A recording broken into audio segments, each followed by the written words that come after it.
Colegas, ¿qué tal? ¿Cómo están? Tengan todos muy buenas noches. Muy bien, ¿cómo están, colegas? ¿Qué tal? Un gusto como siempre. El profesor Reimer me informa que está en una reunión, va a tardar un poco en ingresar, por eso vamos a comenzar nuestra reunión de hoy, como siempre a las 8 en punto, colegas. ¿Sí? Sin mayor dilación, espero que todos hayan podido revisar, que todos hayan podido observar lo correspondiente a la práctica que se les ha remitido, una práctica de 48 preguntas, ¿sí? 48 preguntas en torno a comprensión lectora y que hoy día vamos a revisar. Como siempre, si el tiempo es propicio, si el tiempo es adecuado, nos daremos a la tarea también de hacer una revisión de alguna que otra pregunta que nos plantea el Ministerio de Educación. ¿Sí? Muy bien. Hoy, como ya está indicado en el temario, colegas, ya tenemos nuestro segundo encuentro en relación al taller de comprensión lectora. También les recuerdo que, como siempre, si tuvieran algún tipo de pregunta, inquietud, no olviden siempre levantar la manito para intervenir, así mantenemos el orden. O, en todo caso, pueden escribir sus preguntas al chat, que siempre nosotros estamos atentos a todo lo que ustedes escriben. Muy bien. Sin mayor preámbulo, vamos a dar inicio entonces a nuestra actividad de hoy. A ver, muy bien. Bueno, se les ha hecho entrega de esta práctica, pero vamos a ampliar un poco más. Ahí está, muy bien. De esta práctica en relación a comprensión lectora. A ver, como ya sabemos, mis estimados colegas, yo espero de verdad que ustedes estén siempre repasando, revisando. Se les ha remitido también el simulacro. Ya este es el simulacro número 10. Así que espero que ustedes estén por su cuenta tomando también el pulso en torno a ello. ¿Sí? Así vamos a lograr nuestro objetivo. Bueno, hasta la fecha les informo que no ha habido ningún cambio, por lo menos sustancial, en relación a lo que es la temática en sí de la subprueba de comprensión lectora. Todo se mantiene igual. Así que tenemos que seguir revisando y repasando. Para ello vamos a insistir en nuestra práctica de siempre, en nuestra regla de siempre, en relación a cómo vamos a tratar el texto. Primero, no olviden siempre hacer una inspección rápida del texto al cual nos estamos enfrentando. Aquí, por ejemplo, vemos un texto que se compone de una imagen, por lo tanto estamos ante un texto que tiene un carácter continuo y discontinuo, y por la forma en que se presenta claramente es un texto de carácter expositivo, ya que está presentando cifras.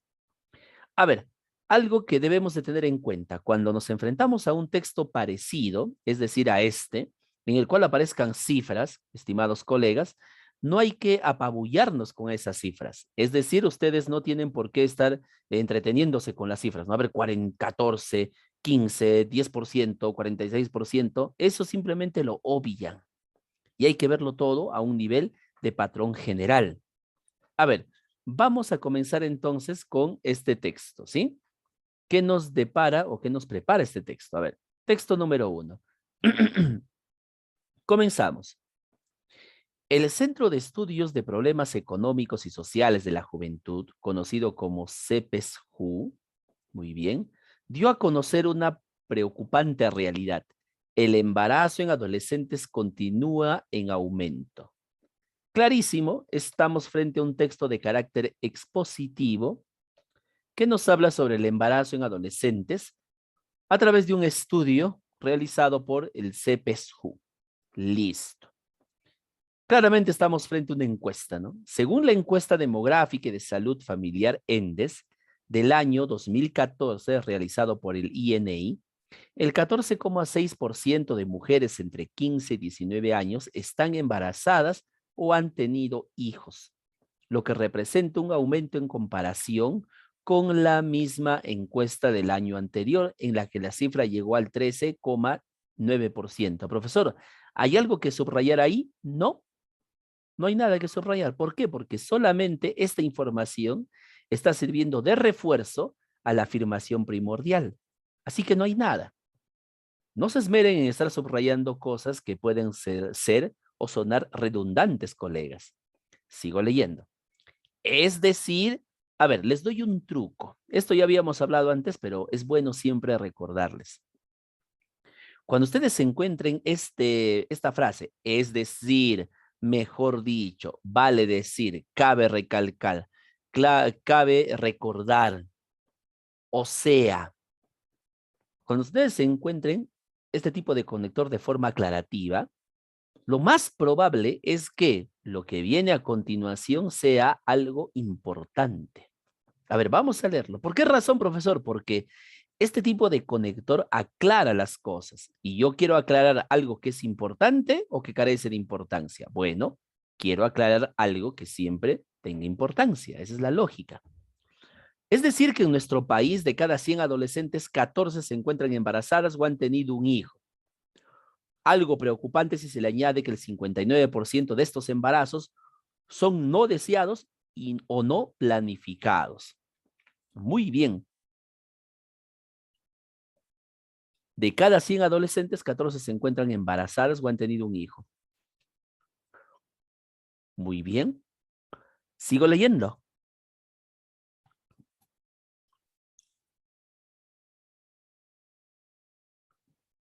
Tenemos un cuadro. Aquí nos indica a los adolescentes entre 15 y 19 años alguna vez embarazadas. ¿Cómo leemos este cuadro? Bien, obviamente nosotros hay que entender que este es un examen de comprensión lectora, así que es evidente que las preguntas que nos van a hacer en relación, por ejemplo, a un cuadro de esta naturaleza, no tiene que ver con cuestiones técnicas, sino solamente con la mera comprensión del cuadro. Rápidamente nos percatamos lo siguiente, que el cuadro hace una distinción entre lo que ocurre en el área rural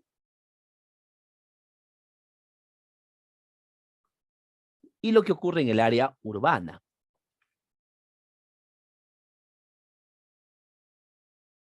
así como lo que acontece en el Perú en general. Entre los años 2000 al 2014. Eso es todo lo que necesito saber. Y me percato rápidamente que el incremento se da en el área rural o en el área urbana. Clarísimo, de acuerdo a la medida que nosotros podemos ver aquí, el aumento o el incremento se da en el área rural con respecto a lo demás. Eso es todo. Eso es todo lo que necesito saber de este cuadro. ¿Ya? No necesitamos ser expertos en lectura de cuadros, no necesitamos, es simple lógica. Seguimos avanzando. En Lima, el aumento es notorio si se compara con la encuesta del año 91-92, con el porcentaje fue del 4,4%, mientras que en el 2013 llegó a 10,6%. Miren, aquí hay una afirmación, nos habla de Lima, el aumento es notorio. Listo, solamente hago o subrayo esto. Este incremento tiene una clara relación con la poca o nula información sobre métodos anticonceptivos. Esta es una causa. Las causas, estimados colegas, no importa de qué, siempre tienen que subrayarlas. ¿Recuerdan cuando hablamos sobre el tema y les dijimos que efectivamente una forma de encontrar el tema en un texto es ubicando las causas? Así que aquí va otro truco. Siempre subrayen las causas. Profesor, y las consecuencias pueden obviarse porque pueden sobreentenderse en el texto. Sin embargo, lo que no deben obviarse o no deben olvidarse en subrayar siempre son las causas. Endes también compara la variable educación con un resultado llamativo. Miren, aquí hay otra variable educación con un resultado llamativo, aunque ya conocido. El 34,1% de las mujeres con solo educación primaria en el rango entre 15 a 19 años ya son madres o se encuentran en estado, lo que contrasta con el 14,2% de mujeres que llegaron a la secundaria y el 6,4% a educación superior. Entonces, aquí hay una variable educación que me indica que hay una variación bastante notoria entre las mujeres que solo tienen educación primaria, y vamos a saltearnos de frente, con respecto a aquellas que tienen educación superior. Muy bien, sigo leyendo. Por último, el estudio de Endes señala que el porcentaje de adolescentes entre 15 y 19 años sexualmente activas, pero que no tienen una pareja estable y que usan métodos anticonceptivos modernos es de 62,6%, lo que representa una ligera disminución con el 63,7% del año pasado. Por su parte, las adolescentes con pareja o conviviente que utilizan estos métodos pasó del 46,9 al 42,9. Muy bien. Aquí hay mucha información que subrayar. Sin embargo, podemos mencionar lo siguiente. Adolescentes sexualmente activas, ¿no? Pero que no tienen pareja estable. Ha tenido una ligera disminución. Voy a poner aquí, ligera disminución. Solamente esto subrayo, ligera. Si se percatan, colegas, no estamos priorizando el subrayar en absoluto los porcentajes. Tratamos de no hacerlo. Hay una ligera disminución. Mientras que las adolescentes con pareja, ¿ya? Eh, ha pasado, bueno, es bastante, digamos, no es tan marcada la diferencia, ¿no? Balance político normativo sobre el acceso de las y los adolescentes a los servicios de salud sexual, salud reproductiva y previsión del VIH. Muy bien, este es el título, esto debió haber estado aquí, del artículo, ¿no? Muy bien, listo. ¿De dónde lo hemos extraído? Lima, Ministerio de Salud del Perú. Muy bien. Antes de ver las preguntas, siempre acostumbrémonos a hacer nuestro parafraseo rápido. Volvemos al principio y decimos, ¿este texto de qué ha hablado? Ha hablado de un estudio organizado por el CEPESJU, quien determinó que el embarazo en adolescentes continúa en aumento, que de cada 100 adolescentes, 14 se encuentran embarazadas o han tenido un hijo. Esta tendencia se manifiesta más en la zona rural que en la zona urbana. En Lima ha habido un aumento notorio en relación a años anteriores y al parecer este aumento tiene que ver con la poca o nula información sobre métodos anticonceptivos. También con el tema de la educación, porque cuanto menos estudios tiene una mujer, más probabilidades de que se embarace, ¿no? Ahí está, eso es todo lo que dice esta parte. Para finalizar, las adolescentes sexualmente activas que tienen, pero que no tienen una pareja estable, ya, no han tenido, han representado una ligera disminución en el uso de métodos anticonceptivos. Mientras que aquellas que sí tienen parejas y utilizan dichos métodos han tenido una disminución, aunque no tan, una ligera disminución también, aunque no tan marcada. Muy bien. Pregunta, ¿de qué me habló el texto? Bueno, el texto en esencia me está hablando del embarazo adolescente, que continúa en aumento y lo está demostrando. A ver, vamos a probar entonces. Pregunta número 1. Básicamente, el autor da cuenta de qué. ¿Cuál será la respuesta, colegas? Facilísimo. A ver por el chat. ¿Cuál será la respuesta? Muy bien, colega Jonel. Bastante simple, ¿no? Del embarazo adolescente y sus posibles causas. Incluso ahí menciona las causas, ¿no? ¿Recuerdan las causas? El método anticonceptivo, el factor educación, ¿ya? La poca información sobre métodos anticonceptivos, menciona 3 causas. En el texto el verbo contrastar. A ver, ¿dónde aparece la palabra contrastar? Esto aparece contrastar, nos dice ahí, ¿no? Con los resultados del año pasado, de los años anteriores. ¿A qué se refiere con contrastar? ¿Cuál sería la respuesta en la 2? La B. La B, simple comparación. A ver, vamos a ver. Vamos a revisar mejor dónde aparece la palabra contrastar, ¿ya? A ver. Ahí está. Se encuentra en estado. Lo que contrasta con el 14,2% de mujeres que llevan la contrasta. Miren, las mujeres que tienen educación primaria son 34%, es un manchón, ya es bastante, digámoslo así, de un término coloquial. Eso contrasta con el 14%. Yo les hago una pregunta, colegas. ¿Cómo es la diferencia? ¿La diferencia es poca o es mucha? Profesor, es mucha diferencia. ¿Cuál es la respuesta? La C, claro que sí, colega. Ahí está, excelente. Muy bien, muy bien, muy bien. A partir de las, a ver, vamos a poner esto aquí. Ya. A partir de las curvas expuestas en el cuadro, cabe inferir, o sea, nos piden lectura de cuadro nomás, cabe inferir que el índice de las adolescentes alguna vez embarazadas, ¿qué hemos dicho del cuadro, colegas? Que es muy marcado en la zona rural, ¿no? Miren, es súper marcado en la zona rural, es más en la zona rural que en la zona urbana. ¿Cuál será la respuesta en la 3? A ver, aumentó ligeramente hacia el año 2014 en el área rural. Comprobamos. A ver, vamos a ver, comprobamos.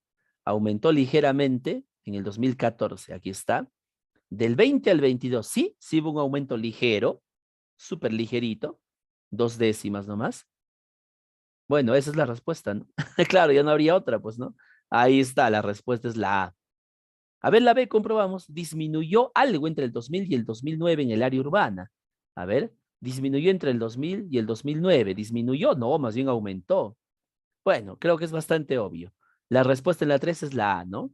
Perfecto. Esa es una pregunta de inferencia, sí, porque nos piden saber inferir o interpretar información de un texto discontinuo, que en este caso es un cuadro. Así que sí, efectivamente es una pregunta de inferencia. 4. Si el gobierno desarrollase una eficaz campaña de difusión, esta es una pregunta de condición supuesta.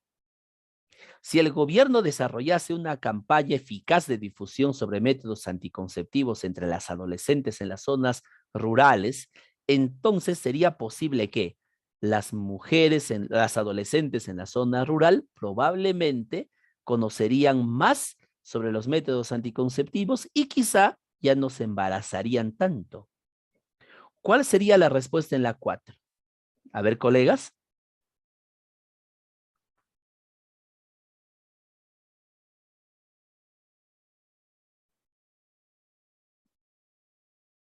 La A. Muy bien, colega Jonel. Ahí está. La lógica me indicaría que si la campaña fuera eficaz, ojo, está diciendo eficaz, habría un descenso en la tasa de embarazos adolescentes. Muy bien. Según los estudios referidos, ¿cuáles de los siguientes enunciados son medidas adecuadas para reducir los embarazos adolescentes? A ver, vamos a ver. ¿Cuáles serían métodos o medidas adecuadas? A ver, vamos a ver. 1. Brindar información sobre métodos anticonceptivos. Claro, eso es verdadero. Claro, pues es un buen método, ¿no? Con que la gente conozca porque ignoran, dice ahí. Comprar métodos anticonceptivos modernos. Tal vez lo sea, pero no hay algo que en el texto nos diga que eso es así. Así que eso es falso. Tienen que guiarse del texto nada más. Elevar el nivel educativo de las mujeres adolescentes, claro, porque hay una variable educación, ¿lo recuerdan? Cuanto más educadas están, hay menos probabilidad de embarazo adolescente. Así que esto es verdadero. Promover la sexualidad activa después de los... No, pues eso no, según el texto, nada que ver, pues, ¿no? ¿Cuál sería, colegas? La A. Ahí está. Muy bien, muy bien, excelente, colegas. ¿Qué tal nos fue? ¿Acertaron las 5? ¿Se les hizo sencillísimo, colegas? Me imagino que sí, ¿no? Ahí está, ¿ya? ¿Saben cuál es la ventaja del examen? Es que en el examen que nos van a dar el 13 de noviembre, es un examen que tiene textos más extensos y cuanto más extenso el texto, la información es muchísimo más explícita y nosotros podemos extraer fácilmente todas las ideas que el texto emana. Muy bien. Continuamos, colegas, continuamos. Texto número 2. A ver, ¿qué nos dice el texto número 2? En este caso voy a utilizar nuestra herramienta de revisión de lectura en voz alta.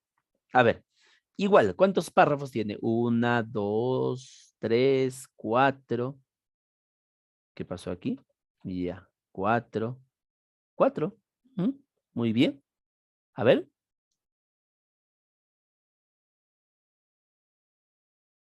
Vamos a leer.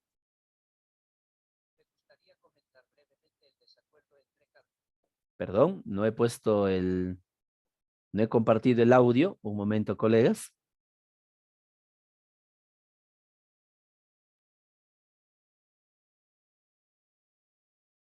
Me gustaría comentar brevemente el desacuerdo entre Karl Popper y Thomas Kuhn sobre la naturaleza esencial de la ciencia y sobre la génesis de las revoluciones científicas. Si entiendo bien a Popper, la ciencia está potencialmente al borde de la revolución de manera básica y constante. Una refutación, al menos si es lo bastante grande, constituye una de esas revoluciones. Bueno, el texto está un poco complicado, dirán algunos, ¿no? Pero aquí, ¿de quién me habla? Me habla de un tal Karl Popper y un tal Thomas Kuhn, quienes están aparentemente en desacuerdo sobre lo esencial de la ciencia y sobre el origen de las revoluciones científicas. Ahí está. Para Popper, la ciencia está potencialmente al borde de la revolución de manera básica y constante. La ciencia, ahí está. Para Popper, entonces, la ciencia siempre está al borde de cualquier revolución, de cualquier cambio rápido. Entonces, para Kuhn será todo lo contrario, porque están en un desacuerdo. A ver, vamos a leerlo. Por su parte, Kuhn da argumentos en favor de que la mayor parte del tiempo dedicado al trabajo científico es lo que él llama ciencia normal, y consiste en la resolución de problemas, de modo que, para Kuhn, una revolución científica es una construcción a largo plazo y ocurre solo raramente porque la mayoría de los científicos no está intentando refutar las teorías vigentes. Muy bien. Ya tenemos en cuenta, si para Popper el cambio se da, básicamente cualquier ciencia está al borde de la revolución en cualquier momento, para Kuhn eso no es así. Es algo que se da a largo plazo y ocurre raramente.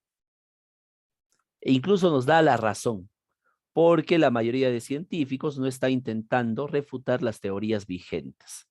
Obviamente hay una discusión, una postura totalmente distinta entre Karl Popper y Thomas Kuhn. Sigo leyendo. Ambas partes han presentado sus posiciones con considerable detalle, pero me parece que hay una fisura importante en ambas teorías. Se trata simplemente de cómo sabemos de qué trata la ciencia. Realmente, tanto Popper como Kuhn basan en la historia de la ciencia sus puntos de vista sobre la naturaleza y estructura de la ciencia, y mi punto principal es que la historia de la ciencia no puede en la actualidad llevar esa carga. Muy bien, aquí el autor está manifestando una tercera posición. Está mencionando que hay una fisura en ambas teorías. Una fisura quiere decir una ruptura en ambas teorías. Para él, el problema está en que ambos, tanto Popper como Kuhn, se basan en qué? En la historia de la ciencia. En la historia de la ciencia. Lo cual, para el autor, obviamente, no puede llevar esa carga. Miren, el autor está dando una tercera propuesta. Seguimos leyendo. Simplemente, no sabemos lo bastante como para permitir que una estructura filosófica sea erigida sobre una fundamentación histórica. Por ejemplo, no podría haber mejor ilustración de lo que es la ciencia normal que las investigaciones experimentales que Faraday hizo sobre la electricidad en la década de 1830. Esta es la opinión tradicional que se tiene de Faraday, maestro de la experimentación que jamás en su vida tuvo una idea teórica. Sin embargo, cuando se lee sus apuntes personales, aparece un Faraday extraño. Muy bien. Aquí miren, ¿ah? A ver, vamos, esto parece un poco extraño. Aquí nos habla de un ejemplo. El ejemplo, si no es marcadamente importante, jamás se debe subrayar. Sin embargo, aquí, al utilizar o al hablar de Faraday, nos está aclarando lo anteriormente expuesto. No sabemos lo bastante como para permitir que una estructura filosófica se erigiera sobre una fundamentación histórica. Esto lo subrayamos. El autor está criticando el hecho de que los dos autores, Kuhn y Popper, se basen en fundamentos históricos para plantear sus ideas. El autor critica eso y pone como ejemplo lo que sucede con Faraday, quien solamente era experimentador, más no teórico. Pero lo raro era que cuando se revisa sus apuntes, aparece un Faraday extraño, o sea, fuera de lo normal. En este caso, sus apuntes indican que él sí, aparentemente, hacía revisiones de carácter teórico, siendo un investigador puramente experimental. Y eso obviamente iría en contra de lo que es la fundamentación histórica tanto de Karl como de Popper. Sigo leyendo. A ver, no nos desanimamos. A ver, sigo leyendo. Desde 1821 en adelante, estuvo contrastando hipótesis fundamentales acerca de la naturaleza de la materia y la fuerza. Muy bien. ¿Quién estuvo haciendo eso? Faraday. Por eso es extraño, por eso es raro. No debió haber hecho eso, pero lo hacía. Sigo leyendo. Como historiador, pues, debo mirar a Popper y a Kuhn con una mirada recelosa. Muy bien. El autor es un historiador que indica que mira ambas propuestas, tanto de Popper como de Kuhn, de manera recelosa. O sea, no confía en sus propuestas. Y para esto se ha basado en el ejemplo de Faraday. Ambos han suscitado asuntos de fundamental importancia, ambos han hecho profundas observaciones sobre la naturaleza de la ciencia, pero ninguno ha compilado y aducido hechos suficientemente fuertes como para llevarme a creer que alguno de ellos ha captado la esencia de la investigación científica. Pearcewicz. Muy bien, muy bien. El autor entonces indica que, si bien han hecho un estudio muy amplio, ¿no? Él duda de que alguno de ellos haya captado, vamos a ver, duda de que alguno de ellos haya captado la esencia de la investigación científica. Mira, pone en duda lo mencionado por Popper y Kuhn. Parece complicado el texto, pero si lo leemos por partes, colegas, van a ver que es sencillo, ¿sí? A ver, ese es un gran error también que se comete a veces en los exámenes. Se lee todo de paporreta, luego no se entiende nada y se vuelve a leer. No, hay que leerlo así por partes, haciendo retroalimentación constante. A ver, este párrafo de qué me habló, voy a revisarlo, voy a repasarlo. No se desesperen por el tiempo, les va a alcanzar el tiempo. A ver, desde el principio, hacemos la retroalimentación, hacemos el parafraseo. El autor indica que hay un desacuerdo entre Karl Popper y Thomas Kuhn en relación al origen de las revoluciones científicas. Para Popper, la ciencia está siempre al borde de la revolución de manera básica y constante. Pero para Kuhn, él dice que no, porque una revolución es una construcción a largo plazo y se da muy raras veces. Listo. Ahí está la contradicción entre Popper y Kuhn. Sin embargo, el autor dice que en sus dos teorías, tanto de Popper como de Kuhn, hay una fisura, una ruptura, hay algo que no se dan cuenta. ¿Por qué razón? ¿Cuál es ese problema? Que ambos se basan en la historia de la ciencia. En la historia de la ciencia, y eso está mal. ¿Por qué razón? Porque no sabemos lo bastante como para permitir que una estructura filosófica sea erigida sobre la fundamentación histórica. Pone el ejemplo de Faraday, y por esa razón el autor indica que muestra, como es historiador, va a mostrar siempre una suspicacia en relación a la teoría o al postulado o a la postura de Popper y de Kuhn. ¿Por qué razón? Porque aparentemente ninguno de los dos ha captado la esencia de la investigación científica. Muy bien. ¿Qué tal? Sencillo, ¿verdad? Vamos con las preguntas. El tema central del texto. A ver, El tema central me habla sobre Popper y sobre Kuhn y cómo estos tienen una discrepancia. ¿No es cierto? Una discrepancia. Que el autor dice que es una discrepancia que en realidad ninguno de los dos tiene razón porque están enfocando todo desde el lado histórico. Eso es lo que dice el autor, están enfocando todo desde el lado histórico. Ya, a ver, vamos a ver. La C me dice la colega Rosemary y la colega Judith. A ver, vamos a leer, ¿ya? Las diferentes concepciones de Popper y Kuhn. Muy bien, hasta ahí todo bacán, todo bien. Sobre el desenlace de las revoluciones en las ciencias. No, no. No está hablando en ningún momento del desenlace de las revoluciones de las ciencias. Lo que está hablando es que esta discrepancia o debate entre Popper y Kuhn es mala, es errónea. ¿Por qué razón? Porque ellos están considerando o sea, ambas posturas se basan en un enfoque histórico. Y obviamente el autor dice que eso no está bien. Claro, colegas, es la B. Muy bien, perfecto. Seguimos. 7. De acuerdo con el análisis desarrollado en el texto, Popper considera que las revoluciones científicas podrían ser. ¿Cómo son para Popper las revoluciones científicas? Bueno, según Popper, el científico está siempre al borde, ¿no? Al borde de una revolución. O sea, en todo momento. Mientras que Kuhn sostiene que son raras. A veces nomás se dan, no siempre. ¿Cuáles en las 7, colegas?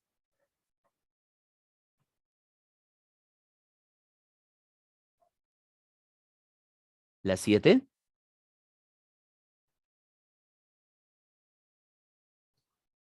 Muy bien, colega Lina. Perfecto, colegas.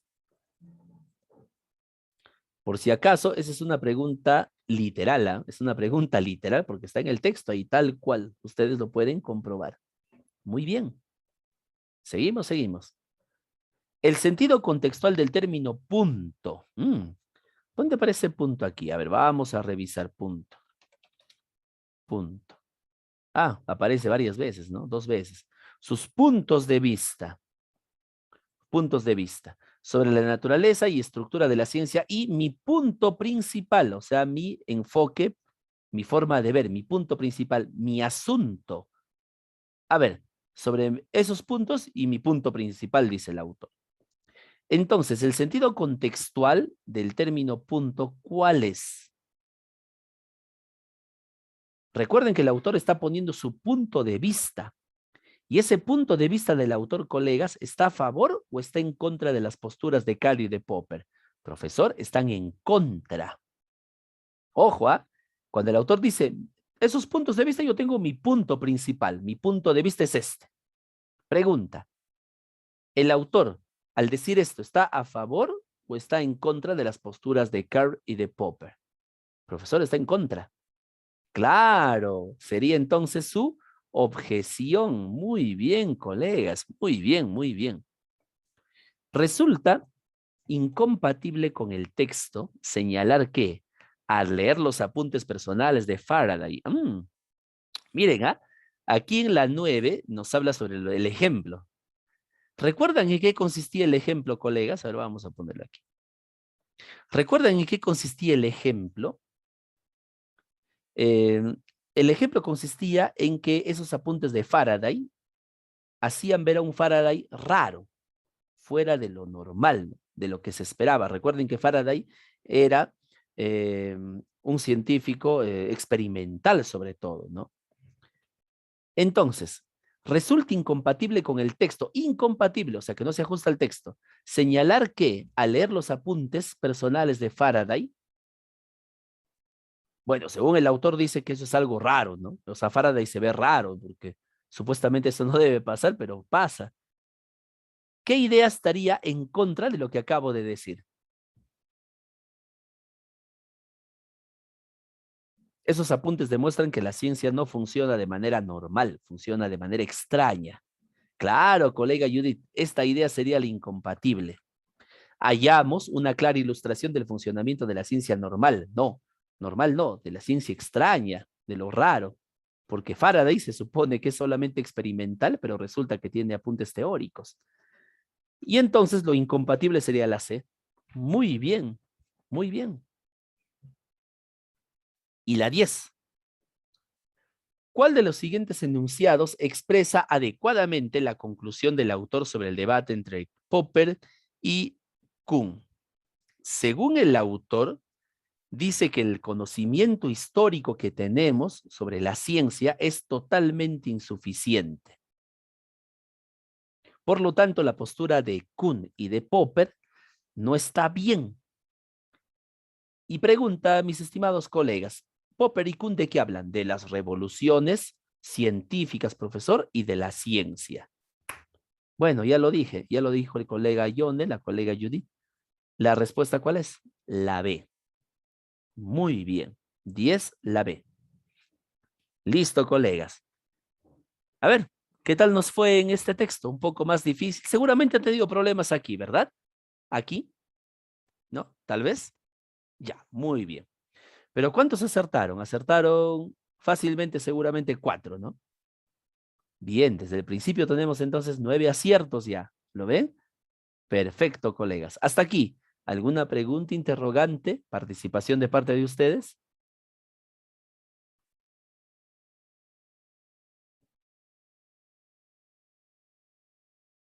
Bueno, creo que ninguna. Continuamos entonces. Texto 3. Revisamos nuevamente.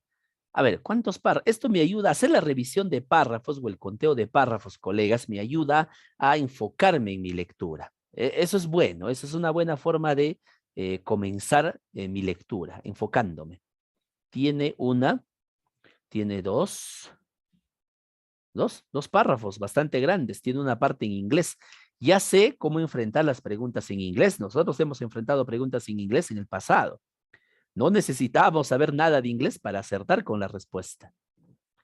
Muy bien, así que comenzamos con la lectura. A ver, ¿Por qué ética? ¿Y qué es la ética? En la filosofía, pero también en los programas de estudio de la enseñanza media, la ética parece ser actualmente un fenómeno de moda. muy bien. ¿De qué me habla el texto? Bueno, bastante fácil, bastante obvio. Me habla de la ética, que parece ser un fenómeno o parece estar simplemente de moda. Sigo leyendo. Lo que les interesaba antes a los jóvenes intelectuales eran, más bien, las llamadas teorías críticas de la sociedad. En la ética, en cambio, se piensa que se va a encontrar una reflexión sobre los valores reducida a lo individual y lo intersubjetivo, y se teme que de todos modos aquí no se podrá averiguar nada de validez vinculante, a menos que se recurra a la tradición cristiana u otras tradiciones religiosas. Muy bien. A ver, nos indica que en la ética se piensa que con ética se va a encontrar una reflexión sobre los valores, reducidas a la individualidad y a los intersubjetivos. A ver,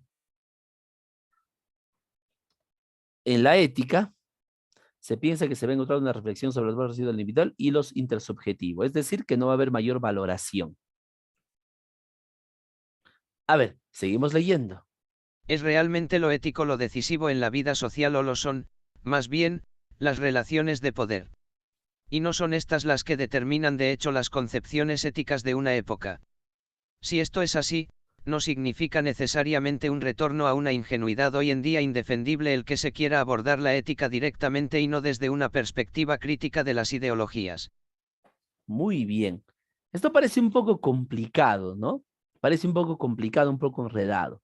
Cuando se enfrenten a un texto que dé esa sensación, colegas, no perdamos el ritmo. Debemos seguir subrayando ideas. Por ejemplo, ¿es realmente lo ético lo decisivo en la vida social o lo son más bien las relaciones de poder? Esta es una idea que tengo que subrayar, a pesar de que es una pregunta, porque es una pregunta que el autor pretende responder posteriormente, o por lo menos da la idea que posteriormente la va a responder. A ver, sigamos leyendo. Para responder estas preguntas, no debemos pasar por alto, tanto en el ámbito intersubjetivo como en el político, estamos haciendo continuamente juicios morales. Muy bien. El autor nos dice que aquí siempre nosotros hacemos juicios morales. Evidentemente, lo que está escrito en inglés es justamente algo en relación a ese juicio moral. A ver, sigo leyendo. You must judge politics from a moral point of view, afirmaría un filósofo político de nuestro tiempo. Muy bien, en relación a los juicios morales. Sigo leyendo. En lo que se refiere a lo intersubjetivo, solo hay que fijarse en la amplitud del espacio que, en las discusiones entre amigos, en la familia o en el lugar del trabajo, ocupan aquellos sentimientos que presuponen juicios morales, como el resentimiento y la indignación, los sentimientos de culpa y la vergüenza. Muy bien, el autor solamente está colocando aquí un ejemplo o una serie de ejemplos en lo referente a lo intersubjetivo. Sigo leyendo. También en el ámbito político se emiten continuamente juicios morales, y merece la pena imaginarse cómo sería una polémica política en la que no se emplearan, al menos en parte, categorías morales. Muy bien, el autor menciona que en el ámbito político también se dan muchos juicios morales. Sigo leyendo. La gran importancia que adquieren los conceptos de democracia y derechos humanos en las discusiones políticas actuales es también, aunque no exclusivamente, de carácter moral. La discusión acerca de la justicia social, tanto dentro de un Estado como en el mundo entero, es igualmente de carácter moral. Si bien las relaciones de poder son decisivas de facto, llama la atención que necesiten una envoltura moral. Muy bien, esta es la conclusión. El autor indica, aquí al inicio ustedes se han dado cuenta que se ha hecho una pregunta, ¿no? ¿Qué es lo que importa en realidad? ¿Las cuestiones morales o las relaciones de poder? A ver, pero vamos desde el principio. El texto comienza hablándonos de qué podemos definir como ética y nos dice que es un fenómeno que está de moda. Muy bien. En la ética se piensa que se va a encontrar una reflexión sobre los valores solamente reducida a lo individual y a lo intersubjetivo, pero sabemos que eso no necesariamente es así. He ahí que viene la pregunta. ¿Es realmente lo ético lo decisivo en la vida social o lo son más bien las relaciones de poder? O sea, ¿cuál vale más? ¿Lo ético o las relaciones de poder? Luego el autor habla sobre los llamados juicios morales, y hay una frase en inglés ahí que vamos a tener que traducir, ¿ya? Y también de lo intersubjetivo. Nos menciona una vez más que en el ámbito político se emplean juicios de carácter moral. En resumidas cuentas, si bien las relaciones de poder son decisivas, o sea, se necesitan relaciones de poder, llama la atención que necesiten todavía una envoltura moral. Muy bien, ya no las relaciones de moralidad, como dicen, ¿no? Sino, o los juicios morales ya no importan tanto, sino lo que valen son las llamadas relaciones de poder. Muy bien, pero a pesar de eso, tienen todavía su envoltura moral, ¿no?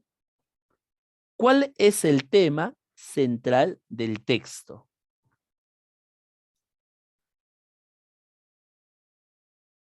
A ver, ¿de qué nos habla el texto, profesor? Nos habla de la ética. Muy bien. Bueno, descarto la B porque no tiene ética. Descarto la C, la ética en la educación filosófica. No, pues es la A, ¿no? De frente. La relación entre la ética y los asuntos políticos que el autor menciona posteriormente. Miren, en todo este párrafo lo desarrolla. Muy bien. En el texto el sentido de ingenuidad. A ver, ¿dónde está? Ahí está. Si esto es así, no significa necesariamente un retorno a una ingenuidad hoy en día indefendible, o sea, una creencia, ¿no? Una creencia, una forma de pensar, una ingenuidad. ¿Qué sentido tiene, colegas? ¿Alude a una falta de qué?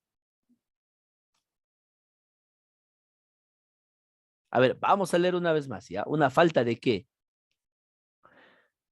Si esto es así, no significa necesariamente un retorno a una ingenuidad hoy en día indefendible en el que se quiere abordar la ética directamente y no desde una perspectiva crítica de las ideologías.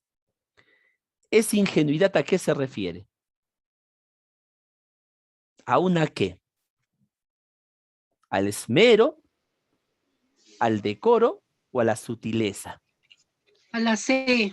Muy bien, colega, se refiere a la sutileza. Claro que sí. Suavidad, ligereza al expresar una idea, ¿no? Tener la sutileza, vamos a ver aquí, un retorno a una sutileza hoy en día indefendible en el que se quiere abordar la ética directamente y no desde el otro lado. O sea, tal como lo acabamos de decir, una sutileza. ¿Cuál de los siguientes enunciados no se condice, es decir, que no está de acuerdo o no es compatible con el texto? Hay un enunciado que no es compatible con el texto. A. Es necesario evaluar la noción de ética y su rol en las relaciones de poder. Según el texto al final, sí. Sí, porque las relaciones de poder, si se imponen, siempre están revestidas de un carácter moral. Así que eso sí se queda. Lo que buscamos es aquella que no armoniza, o sea, es incompatible. B. La ética y las relaciones de poder son esencialmente incompatibles. Ah, no son para nadie incompatibles. Todo lo contrario, las relaciones de poder se revisten de ética, de moral. Creo que ya lo dijimos. La respuesta es la B. 14. La posición sostenida por el filósofo político de nuestro tiempo. A ver.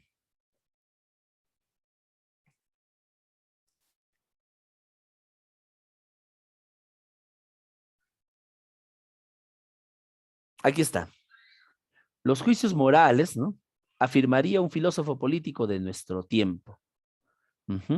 No debemos pasar por alto tanto en el ámbito intersubjetivo como en el político. Estamos haciendo continuamente juicios morales. Afirmaría, y esto de aquí, un filósofo político de nuestro tiempo lo afirmaría. Esto tiene que ver, obviamente, con los juicios morales que hacen, pues, ¿no? ¿Cuál sería la respuesta entonces en la número 14? El autor lo utiliza como un ¿qué? El autor de este texto, ¿cómo lo está usando?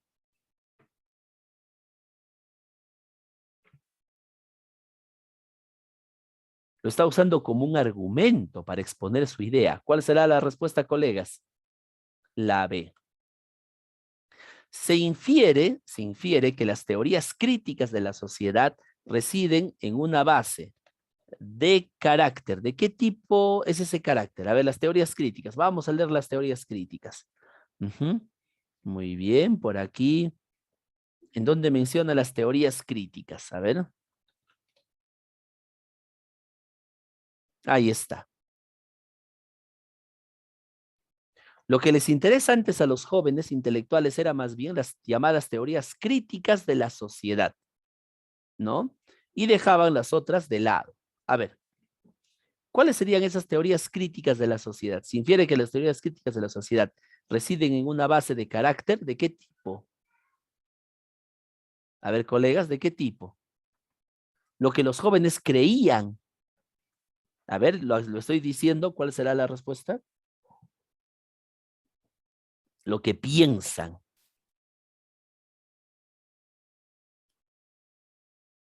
La A, muy bien, tiene un carácter ideológico, muy bien.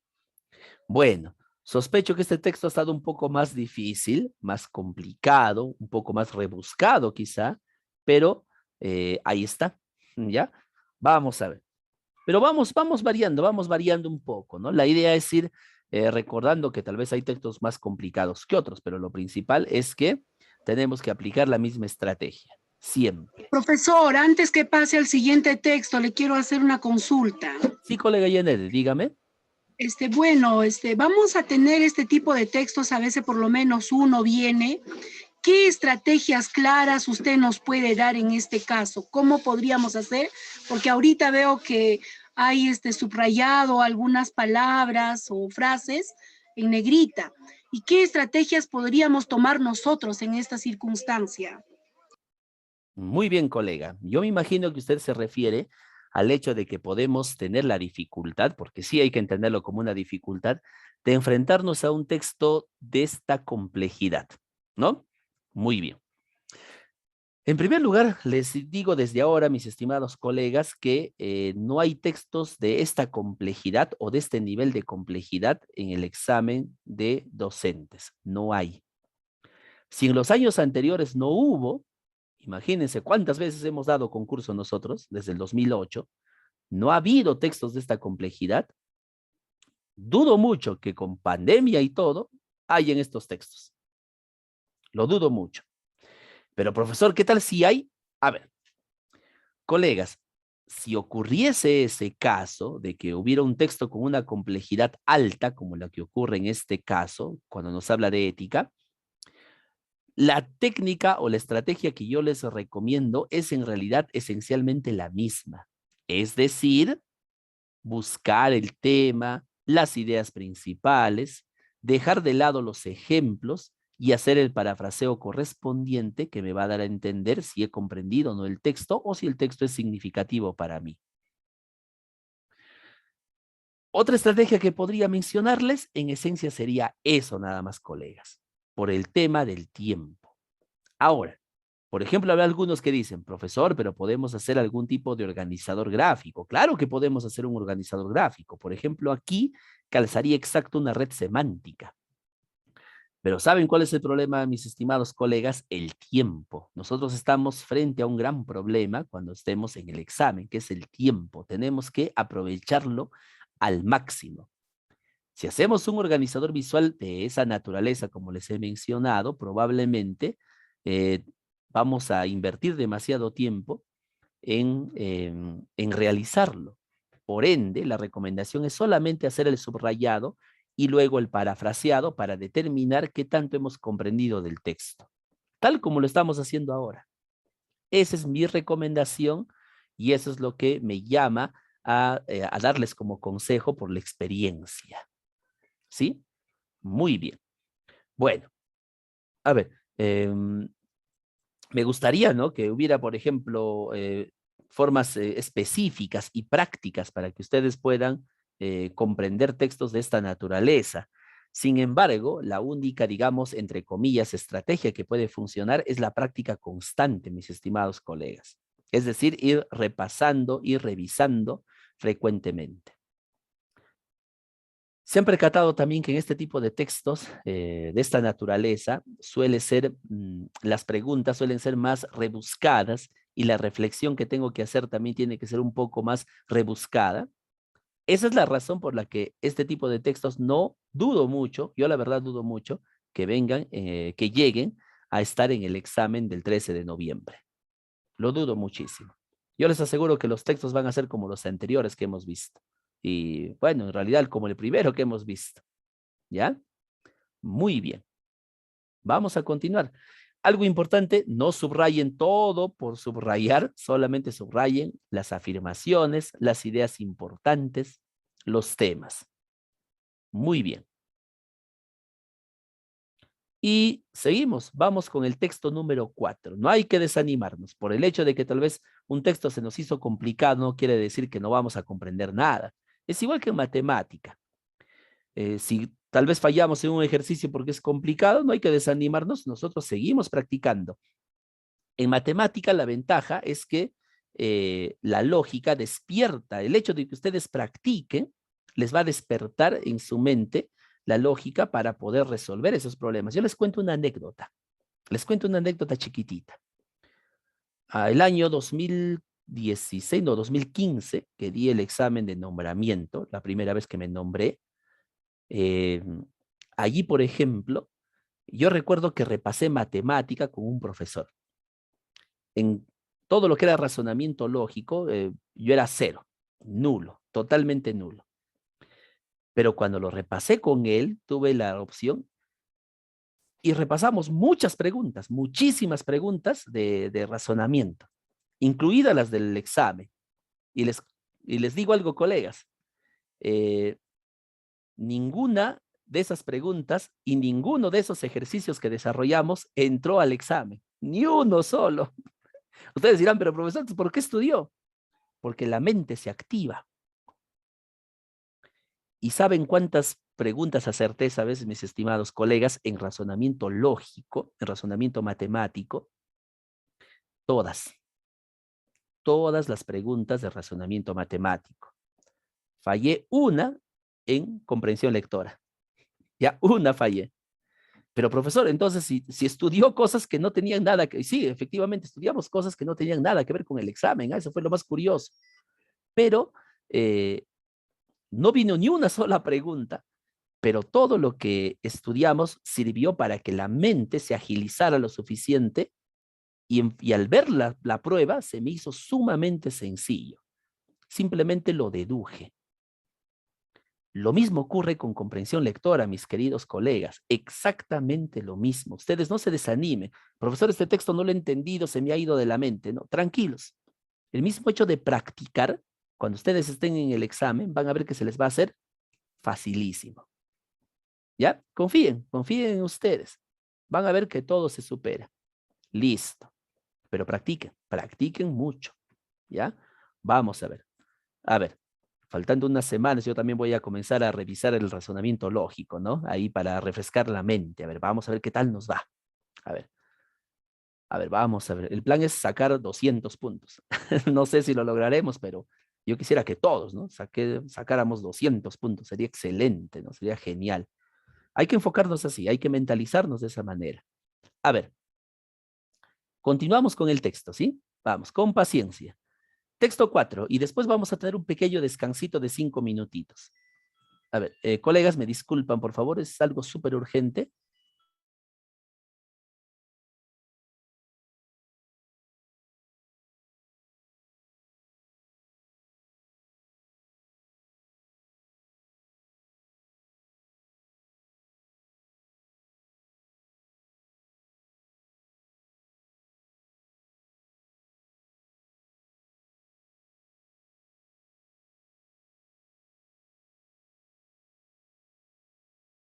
Muy bien, continuamos, estimados colegas. A ver, vamos. Texto 4. Veo un párrafo, 2 párrafos, 3 párrafos, 4 párrafos, 5 párrafos, uno en inglés.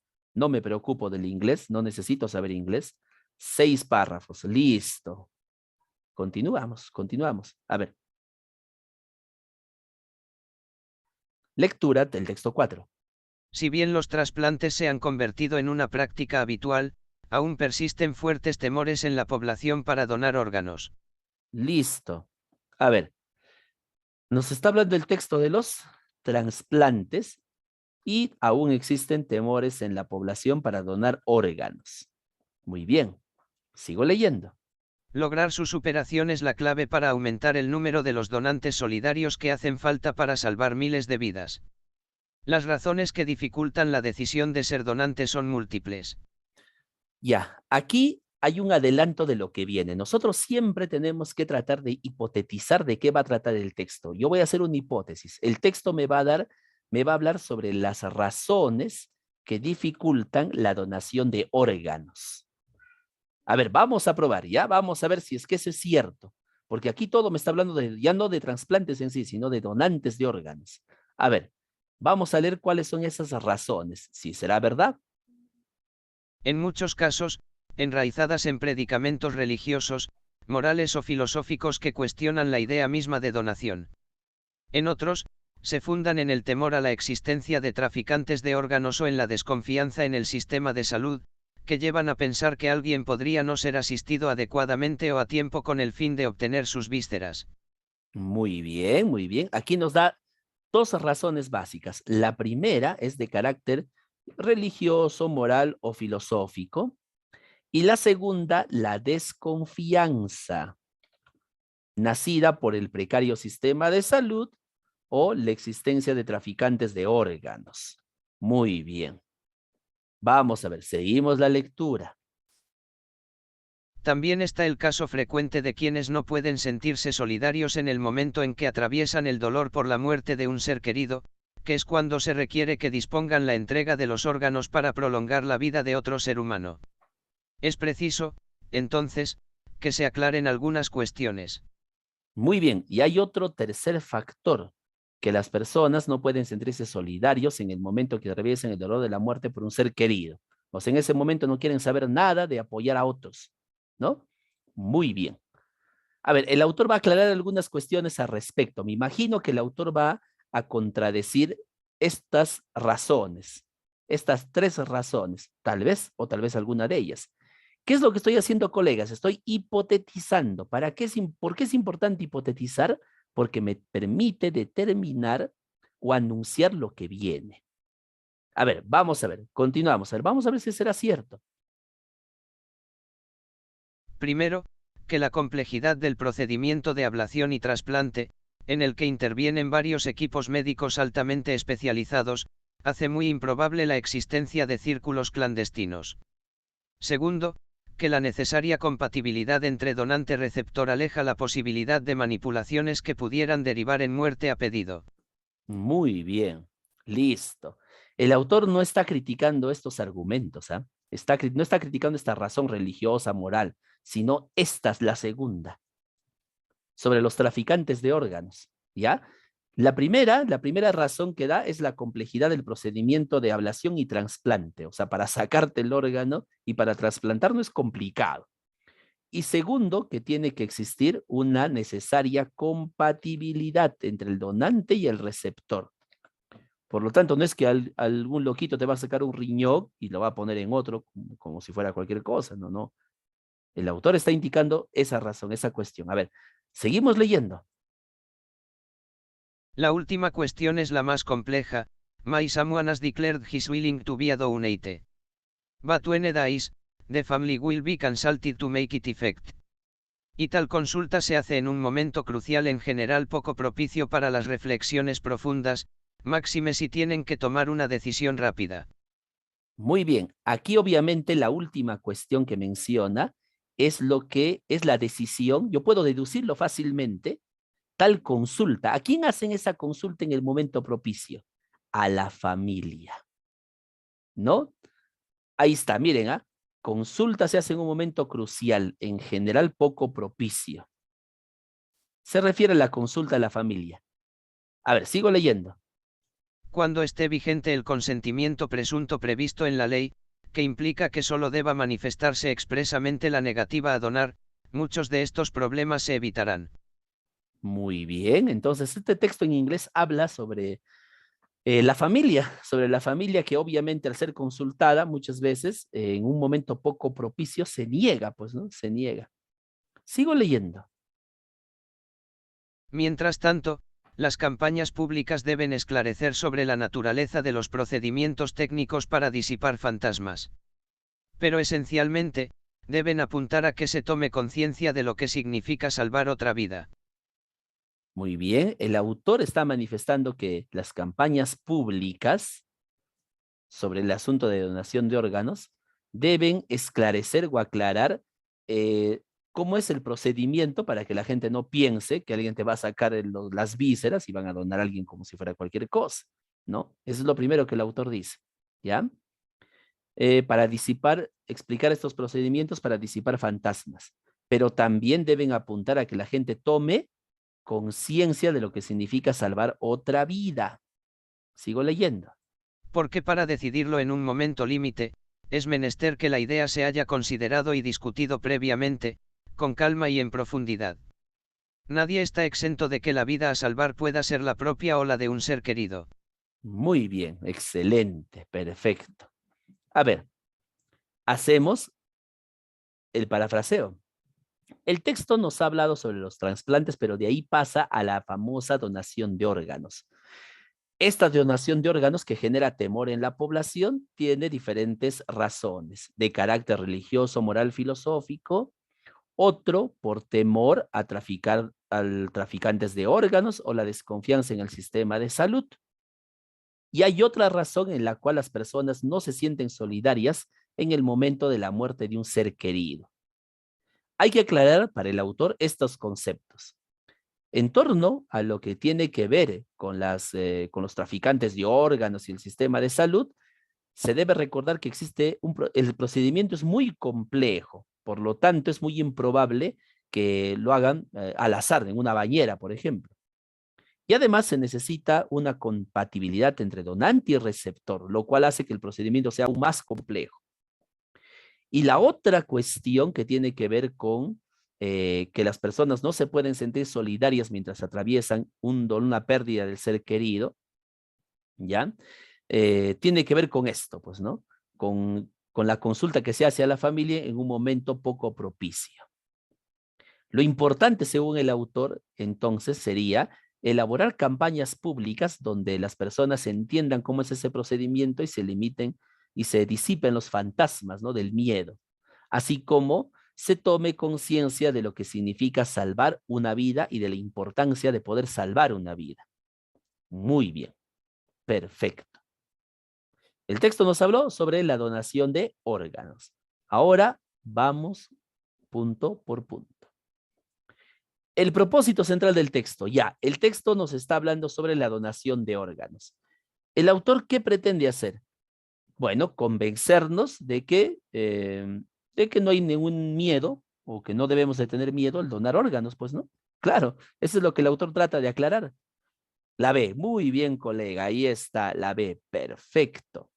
Recuerden que cuando nos piden propósito tenemos que ubicar el tema, ¿ya? El tema, la idea principal y colocar aquí un verbo al inicio, siempre.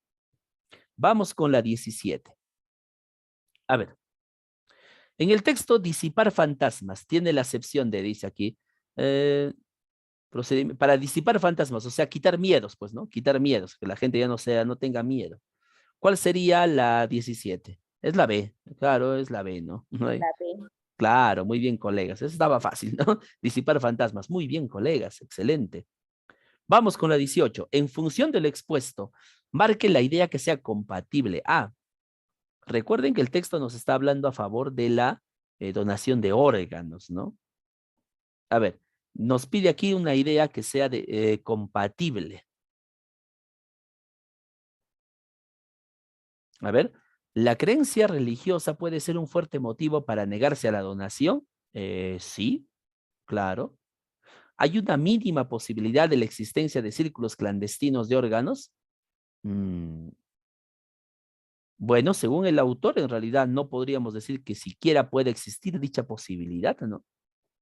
Solo aquellos que han visto las campañas publicitarias donan órganos, eso no tiene ningún sentido.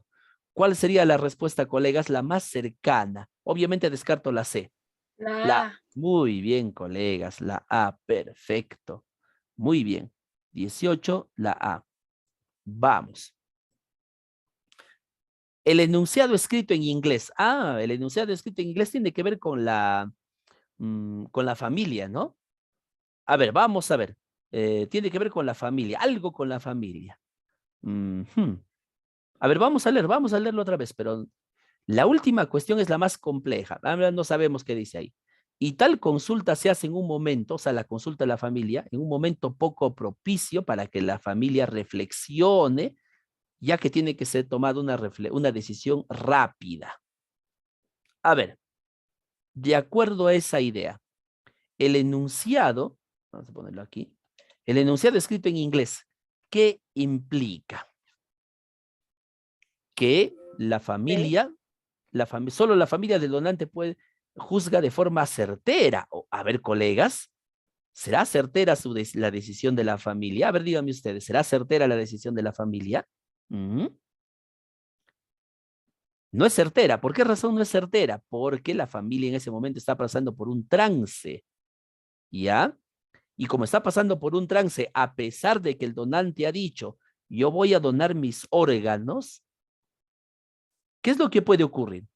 Que la voluntad del donante puede ser ignorada. ¿Por qué razón sería ignorada, profesor? Por esta razón, creo que lean conmigo. Porque esa consulta se está haciendo en un momento poco propicio, o sea, cuando están tristes, y encima tiene que ser una decisión rápida. A ver, si eso pasara, colegas, ¿qué decisión tomamos? ¿Tomamos la decisión certera? No, probablemente nos neguemos a apoyar. ¿Por qué razón? Porque aquí viene, lean esto. Porque el texto dice que una persona no puede sentirse solidaria en el momento en que atraviesa el dolor por la muerte de un ser querido. Así que, por tanto, por más que el paciente haya dicho que sí done mis órganos, simplemente los familiares digan que no. ¿Lo ven?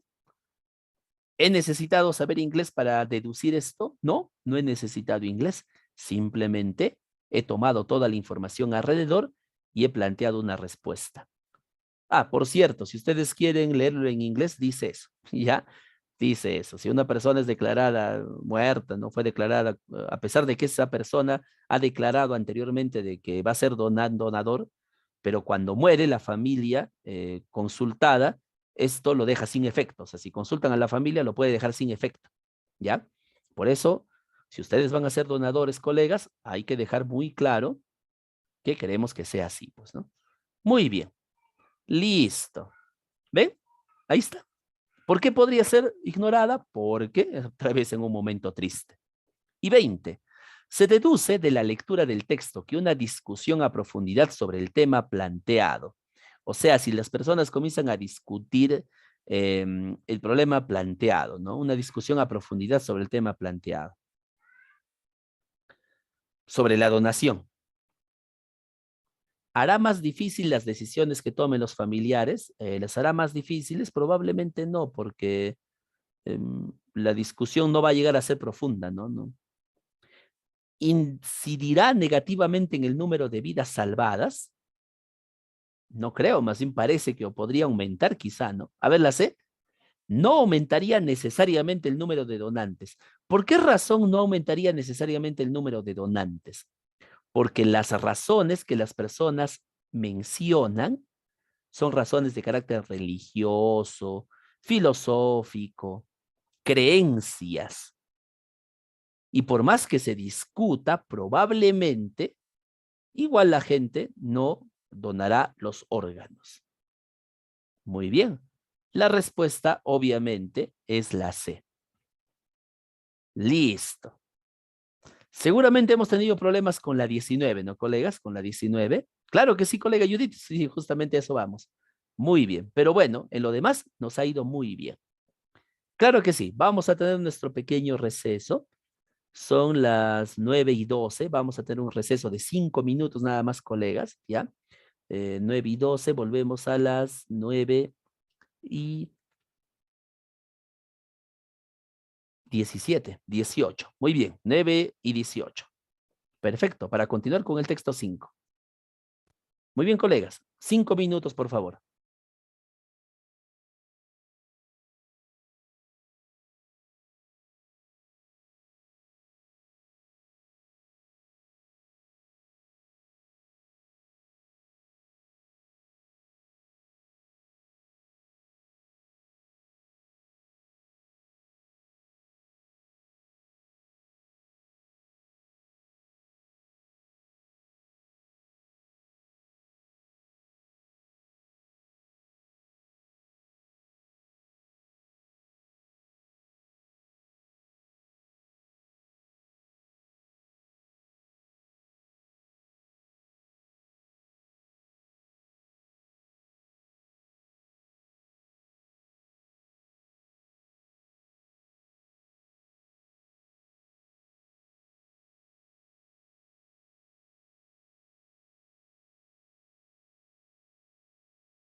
Muy bien, colegas, estamos de vuelta entonces. Vamos a continuar con nuestra práctica, ¿sí? A ver, espero que se hayan estirado. Cerrando los ojos, siempre es bueno caminar, ir, destensar los músculos. A ver, comenzamos. Texto 5. Como nos podemos dar cuenta, el texto 5 tiene, a ver, vamos a revisar rápidamente. ¿Cuántos párrafos? 1, 2, 3. Ah, es un texto cortísimo. Entonces tenemos un problema. Cuando los textos suelen ser cortos, las ideas que exponen suelen ser cada vez más complejas. Así que ahí tenemos un pequeño riesgo. Vamos a tener que razonar quizá un poco más. Pero vamos, se puede resolver. A ver, conmigo. Texto 5. Expuestas las raíces de la sabiduría de los latinos en las lenguas, en la materia. A ver, colegas, disculpen, parece que no he compartido el audio, o tal vez sí. Ah, no, sí estaba el audio compartido, disculpen. Una vez más. Vamos. Expuestas las raíces de la sabiduría de los latinos en las lenguas, en la matemática y en la perspectiva, quiero ahora poner al descubierto las raíces de la misma por la ciencia experimental, ya que, sin la experiencia nada se puede saber suficientemente. Muy bien. Tengo que subrayar las afirmaciones, colegas. Tengo que subrayar las afirmaciones. Y la única afirmación aquí es esta, que sin la experiencia nada se puede saber suficientemente. Esa es una idea principal. Así, que el autor está diciendo que sin la experiencia nada se puede saber. Además, aquí hay algo interesante. Miren, el autor está hablando de que ya se hizo algo. Cuando dice expuestas las raíces, da a entender que anteriormente se ha dicho algo. No sabemos qué, pero ya dijo algo anteriormente. Bueno, pero lo importante es saber que el autor afirma que sin la experiencia nada se puede saber. O sea, necesito la experiencia para saber algo. Sigo leyendo. En efecto, dos son los modos de conocer, a saber por la argumentación y por la experiencia. Listo. Según el autor hay dos modos. Los modos de conocer son dos. La argumentación y la experiencia. Pero ya sabemos que el autor afirma que nada se puede saber sin la experiencia. Mire, sigo leyendo. La argumentación concluye y nos hace conocer la conclusión, pero no nos deja ciertos sin hacer desaparecer toda duda, de suerte que quede el ánimo aquietado con la contemplación de la verdad, si no la encuentra por la vía de la experiencia. Muchos tienen argumentos para probar las proposiciones, pero como no tienen experiencia, las desprecian y así no evitan el mal ni van tras el bien. Muy bien. El autor dice que los argumentos concluyen, o sea, nos dan la conclusión, pero necesitamos para poder salir, desaparecer de toda duda. ¿Qué necesitamos? Según el autor, para hacer desaparecer toda duda, necesitamos contemplar la verdad. Y esa contemplación de la verdad, ¿cómo se da, colegas? Por la vía de la experiencia. O sea, no es en otras palabras, colegas, para resumir, según el autor, no es suficiente el argumentar. Para desaparecer toda duda, necesitamos la experiencia. Eso es exactamente lo mismo que ha dicho aquí. Sigo leyendo. Si uno que nunca ha visto el fuego ha demostrado con argumentos suficientes que el fuego quema y ataca a las cosas y las destruye, nunca por solo eso se aquietaría el ánimo del que le oyese, ni huiría del fuego antes de poner la mano o un objeto combustible al fuego, para comprobar, así por la experiencia, lo que el raciocinio le había demostrado. ¿Subrayo algo de aquí? No, porque esto es solamente un ejemplo de la afirmación anterior. Entonces no hay necesidad de subrayar nada. Sigo leyendo. Pero una vez obtenida la experiencia del hecho de la combustión, queda con certeza, el ánimo descansa con la evidencia de la verdad. Luego no basta el raciocinio, sino que se requiere la experiencia. Esta es la conclusión. Según el autor, no es suficiente el raciocinio, el argumento, sino que se requiere la experiencia. Nos percatamos que es exactamente lo mismo que ha dicho aquí. Parafraseo. El autor indica que sin la experiencia nada se puede saber suficientemente, ya que, existen dos modos de conocer, por la argumentación y por la experiencia. Yo puedo argumentar cualquier cosa, pero nada me va a hacer salir de la duda si no llego a experimentarlo. Nos pone el ejemplo del fuego. Por lo tanto, nada, no basta el raciocinio, la argumentación, sino que se requiere la experiencia. Ambas van de la mano. Bueno, creo que está bastante simple, ¿no? A ver, no estaba tan complejo como hubiéramos pensado. La demostración, según el texto, hay que entenderla. Bueno, la demostración, o sea, cuando yo explico, cuando yo argumento, cuando yo razono, hay que entenderla siempre y cuando. ¿De qué tiene que estar acompañada, colegas? Díganme ustedes. Profesor, de la experiencia, claro, para que pueda entenderse de la experiencia, ¿no? Muy bien, colega Judith, muy bien, muy atenta, excelente. 22. De acuerdo al fragmento, quien tenga una demostración válida sobre el triángulo equilátero, pero no tenga la experiencia, ¿será suficiente? No, profesor, estará con inquietud, estará con duda. ¿Cuál será la respuesta entonces? Quedará con duda, o sea, dirá, ¿será o no será? ¿Cuál será la respuesta, colegas? La B, claro, muy bien, colega Eli, excelente, excelente, muy bien, colegas. Ven, ven, sencillo, ¿no? Todo es de la idea principal. 23. La simple argumentación nos lleva a considerar, o sea, si solamente tengo la argumentación, nos lleva a considerar que es insuficiente, pues, ¿no? Es insuficiente, o sea, necesito ¿qué? Necesito la experiencia.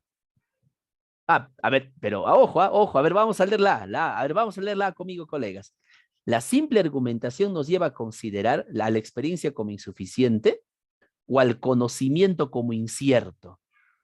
Ojo, estamos hablando aquí de la simple argumentación, ¿ah? Claro, colega, no se dejen engañar, la respuesta aquí es la C, claro.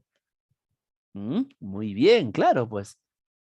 Si solamente argumento, ¿qué nos llevará a considerar? La experiencia, no, acá está hablando de la argumentación, no de la experiencia. Que el conocimiento es incierto o insuficiente. Perfecto. 24. ¿Cuál de los enunciados es correcto de acuerdo al fragmento? Ah, aquí tenemos que buscar un enunciado correcto. A ver, conmigo. Son expertos aquellos que conocen únicamente el puro hecho sin la razón. Eso es falso. Según el texto necesitamos de las dos. La argumentación concluye y nos hace conocer la conclusión.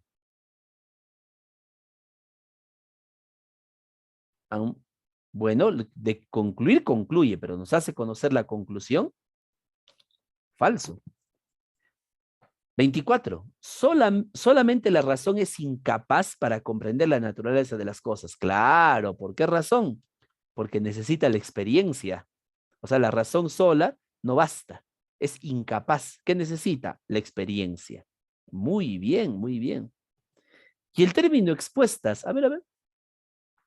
Expuestas las raíces de la sabiduría de los latinos. Ah, ¿recuerdan lo que les dije? Que parece que hubiera algo anteriormente aquí, pero no sabemos qué, ¿no? Parece que hubiera algo, ¿no? A ver, expuestas. ¿Alude a qué? Profesor, algo que ya se ha dicho anteriormente. ¿Es qué cosa, colegas? Una conclusión. No, es algo que se ha dicho anteriormente. La conclusión es lo que viene al final. Una referencia. Una referencia, claro. Profesor, ¿qué referencia? De algo que se ha dicho antes. Este tipo de pregunta no es una pregunta de traducción, es una pregunta de inferencia, pero en relación a la búsqueda de, como dice su nombre, de referentes. Es un poco complicado, ¿no? Es un poco complicado porque va más allá del texto en sí. Muy bien, colegas. ¿Qué tal nos fue hasta aquí? Bien. Yo me imagino que han tenido problemas porque aquí nos confundimos un poco, ¿no? Nos confundimos un poco aquí. Aquí parecía la A, ¿no? Pero el texto la pregunta habla sobre la argumentación. Así que tenía que ser el conocimiento, pues ese era el pequeño detallito ahí. Seguramente han tenido problemas allí y aquí. Bueno, si han fallado aquí, tranquilos, no se preocupen, porque era una pregunta extratextual, ¿ya? Pero en lo demás se han acertado muy bien, muy bien. Perfecto. Vamos a continuar. Texto 6. A ver. repasamos. A ver, tiene un solo párrafo, grandazo. A ver, vamos a leer, vamos a leerlo. ¿Dónde está? Aquí está. A ver, escuchamos, estimados colegas. Mucha tinta ha corrido desde 1945 sobre el tema. Pero luego de toda esta cantidad de tiempo algo es cada vez más claro. No hubo ningún holocausto contra el pueblo judío perpetrado por los nazis en la Segunda Guerra Mundial. Listo. Aquí está la afirmación del autor, clarísima. El autor dice que no hubo holocausto. No hubo holocausto. Sigamos leyendo. Sé que hemos sido educados en medio de documentales y una propaganda planeada con intereses políticos de los grupos de poder y que por eso pensamos que los nazis organizaron campos de exterminio racial en el que gasearon mujeres y niños judíos porque creían en una especie de conspiración mundial de ellos para dominar la tierra. Pero es hora de abrir los ojos y decir basta de esa historia manipulada. Los nazis lo único que hicieron fue aislar a los judíos por temor a una nociva influencia anti-alemana que ellos encarnaban. Para el autor no hubo holocausto judío, ¿no? Nos han dado una información mala, imprecisa, porque lo que los nazis hicieron, y lo voy a subrayar aquí, según el autor, los nazis lo único que hicieron fue aislar a los judíos por temor a una nociva influencia antialemana que ellos encarnaban. Sigo leyendo, o sea, no hubo holocausto por eso. Cuando comenzó la Segunda Guerra Mundial, los bombardeos aliados destruyeron las líneas de abastecimiento y eso fue lo que mató a miles de judíos, no las decisiones de los nazis. Muy bien. Aquí el autor está culpando a quienes, está culpando a los aliados, no a los nazis. Los aliados bombardearon las líneas de abastecimiento y eso provocó la muerte de judíos. El holocausto no existió, porque jamás hubo intención alguna de exterminar a los judíos y su muerte masiva no fue más que el resultado de las operaciones de guerra. Conclusión. Por lo tanto, el holocausto no existió jamás porque no hubo intención de matar a judíos y en realidad esto pasó por culpa de los propios aliados como consecuencia de las operaciones de guerra. Muy bien. A ver, creo que está de más informar, ¿no? De qué hacer un parafraseo, simplemente que el autor afirma que no hubo holocausto contra el pueblo judío en la Segunda Guerra Mundial, que los judíos en realidad solamente que los nazis solamente aislaron a los judíos y que la culpa lo tienen en realidad los bombardeos aliados durante la guerra, que cortaron los suministros y por eso murieron judíos. 26. Esta es una pregunta de lectura crítica. ¿Cuál es el argumento central del autor?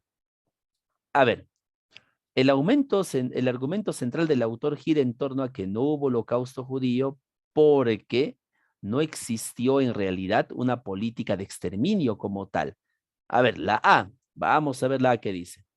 El holocausto nazi no existió, ya, eso es la tesis. No fue más que el efecto colateral de la guerra. Muy bien, muy bien. Ahí tenemos uno de los argumentos. Leamos, vamos a leer la B. Los nazis no trataron de acabar con los judíos, ya no fue su política. Su nutrida muerte se debió a la guerra. Pregunta, colegas, ¿será esto que incluye el tema o será esto? ¿Cuál es la respuesta, colegas? La B. La B. ¿Por qué razón la B, profesor? Les explico.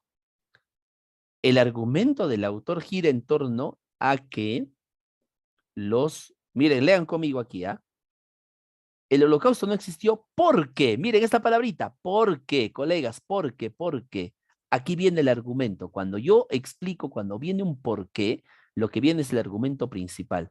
No hubo intención de exterminar a los judíos. No trataron de acabar con los judíos. Su muerte masiva no fue más que el resultado de operaciones de guerra. Su muerte masiva nutrida se debió a la guerra.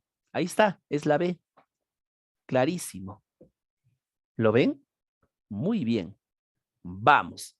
Pero profesor, la también podría ser claro, pero esta es muchísimo más precisa. Pues aquí está. Vamos con la 27. ¿Qué alternativa debilitaría al autor del texto? O sea, ¿ustedes qué le dirían al autor del texto para debilitar esta posición? Esta posición. A ver, ¿qué le dirían? Le diría, ¿sabes qué? Estás mal lo que estás diciendo. ¿Por qué?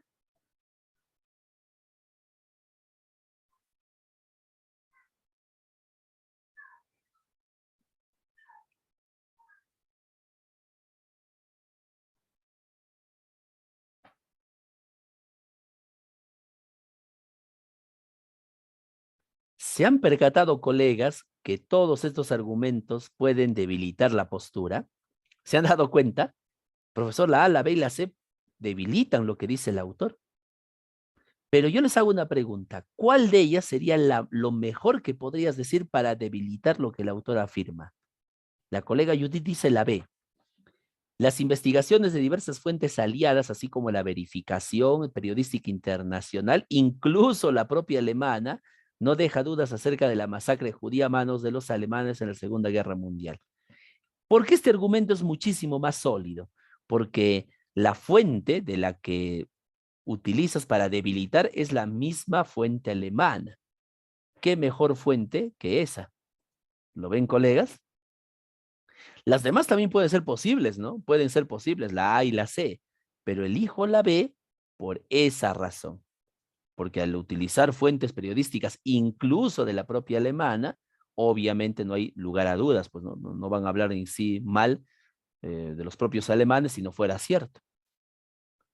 28. Este tipo de preguntas no son usuales, pero por si acaso hay que verlas, ¿ya? ¿Qué alternativa fortalece al autor, mejora el texto? O sea, ya no debilita, sino fortalece, le da mayor fuerza. Recuerden que el argumento del autor radica en que los aliados tuvieron la culpa por haber roto las líneas de abastecimiento. ¿Tú qué dirías para reforzar esa idea? Muy bien. Dirías, tienes razón, porque durante la guerra los aliados bombardearon puentes, caminos, vías y centros de abastecimiento que desarticularon la red de aprovisionamiento de Alemania. Claro que sí. Dirías la B, ¿no? Porque esa es justamente la idea que más fortalece o que el autor puntualiza. El problema no fue el exterminio, sino que los aliados rompieron las vías de abastecimiento. Y tú le dirías, sí tienes razón por esto de aquí. Claro que la A también podría ser. Sin embargo, la B tiene mayor injerencia. Muy bien. Era un texto de carácter, es un texto de lectura crítica, un poco complicado. Pero a ver, vamos a seguir escalando, ¿ya? Aquí este es un texto sobre Lacan. A ver, ¿qué les parece si lo dejamos para el final? ¿Ya? No quiero apabullarles, es un texto un poco complejo, ¿ya? A veces a esta hora ya estamos un poco flojitos, así que mejor lo dejamos al final. Igual les voy a dar la respuesta. Vamos con el texto número 8. ¿Está bien? A ver, vamos con el texto 8, colegas. Comenzamos la lectura. La pequeña y fea garrapata, que forma una bola con su cuerpo de color gris plomizo para ofrecer al mundo exterior la menor superficie posible, que hace su piel dura y lisa para no secretar nada, para no transpirar ni una gota de sí misma. Muy bien. Todo parece indicar que nos está hablando de una garrapata. ¿El autor qué está haciendo con respecto a la idea de la garrapata? Nos damos cuenta que el autor simplemente está describiendo a este ser. Sigo leyendo. La garrapata, que se empequeñece para pasar desapercibida, para que nadie la vea y la pise. Las Miren, esta afirmación es interesante, ¿ah? La garrapata se empequeñece para pasar desapercibida para que nadie la vea y la pise. A ver, seguimos leyendo. solitaria garrapata, que se encoge y acurruca en el árbol, ciega, sorda y muda, y solo husmea durante años y a kilómetros de distancia la sangre de los animales errantes, que ella nunca podrá alcanzar por sus propias fuerzas. Podría dejarse caer al suelo del bosque, arrastrarse unos milímetros con sus 6 patitas minúsculas y dejarse morir bajo las hojas, lo cual Dios sabe que no sería ninguna lástima. Pero la garrapata, terca, obstinada y repugnante, permanece acurrucada, vive y espera. Espera hasta que la casualidad más improbable le lleve la sangre en forma de un animal directamente bajo su árbol. Solo entonces abandona su posición, se deja caer y se clava, perfora y muerde la carne ajena. Muy bien, muy bien. Miren, ¿ah? El autor está hablando de una garrapata, ¿no? Quien espera y quien espera. A ver, vamos a continuar. A ver, ¿qué es lo que pasa aquí? Igual que esta garrapata era el niño Grenouille. Vivía encerrado en sí mismo como en una cápsula y esperaba mejores tiempos. Sus excrementos eran todo lo que daba al mundo, ni una sonrisa, ni un grito, ni un destello en la mirada, ni siquiera el propio olor. Muy bien, listo. El autor está comparando a esa garrapata que espera silenciosa su momento con un tal niño Grenouille. Igual que una garrapata, vive y espera, ¿no? Vive y espera acurrucada ahí. Muy bien, perfecto. Obviamente el autor está utilizando una analogía, ¿ya? Para comparar a este ser con este otro ser. A ver, comenzamos. Pregunta 39. A ver, por la ubicación de la idea principal. Ah, ¿el texto de qué me habla? ¿Me habla del niño Grenouille o me habla de la garrapata? Ah, profesor, me habla de la garrapata y me está describiendo cómo es la garrapata. Por lo tanto, ¿en dónde está la idea principal? ¿Al inicio, al medio o al final? ¿Dónde está, mis estimados colegas?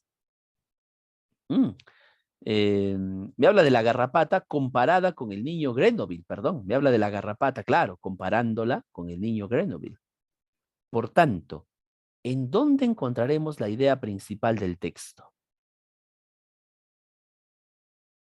¿Al inicio o al final? Al final, ¿no es cierto? Al final, claro, lo encontramos al final. Muy bien. Ya, cuando un texto tiene la idea principal al final, se le conoce como un texto sintetizante. Esto quizá no lo hemos visto, colegas, o no lo hemos visto con el detenimiento debido, pero a ver, recordamos un poco. Cuando la idea principal está al inicio, se le conoce como un texto analítico, como los textos anteriores que hemos visto. Cuando está al final, se le conoce como un texto sintetizante. Cuando está al medio, se le conoce como un texto sintetizante analizante. Cuando la idea principal está tanto al inicio como al final, se le conoce como un texto encuadrante. Y en este caso, el autor utiliza la analogía de la garrapata para compararla con un tal niño Grenouille. Y por lo tanto, sabemos que la idea principal está al final, pues, ¿no? Donde se da la comparación. ¿Y dónde se da la comparación? Al final. Por eso es un texto sintético. Ya, no se preocupen si no han acertado esta. Tranquilos, tranquilos. Dudo mucho que venga. Si ustedes no son de comunicación, seguramente no va a venir este tipo de preguntas. Así que tranquilos, colegas. Pero vamos con la 40. El recurso que predomina en el texto.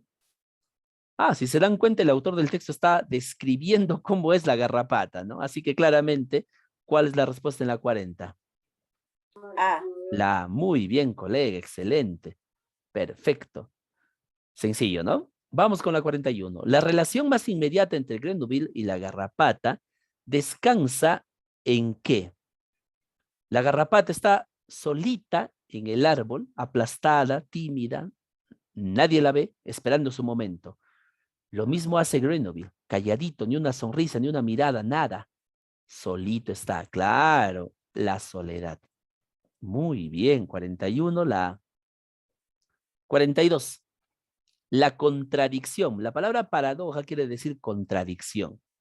La paradoja que se establece en el texto radica en qué.